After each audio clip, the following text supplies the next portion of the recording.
Haqiqiy yumshoq zavarnoy kremli medoviyni hamma sirlari bilan o'rgataman. Zavarnoy krem uchun shakar, un, 1 litr sut solib, o'rtadan past olovda tinmay vinchikda aralashtirishimiz kerak. Kamochka bo'lmasligi uchun ketidan 200 gram smayla saryog'idan solamiz.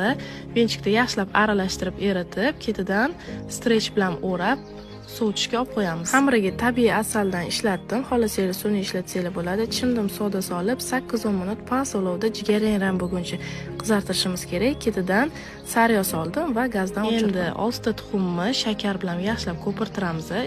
Keyin 1 osh qoshiq sodaga уксусni solib, aralashtirib, medoviy massani qo'shamiz.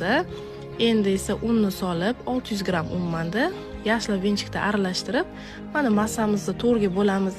Sariyog' surayotganimizda har bir listimiz sovigan bo'lishi kerak, muzdekgina bo'lib. Endi esa medoviy massamizga un sepib, qo'l yordamida shunaqa yoyib chiqamiz. 180 gradus 8-9 minutda pishib chiqadi.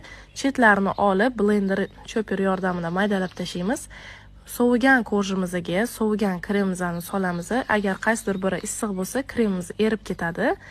Ustidan shunaqa sepib bezatib qo'yamiz. Bir kunga qo'yib qo'ysanglar, kremlari bir-biriga propitka bo'ladi. Shunaqa yumshoq chiqadi.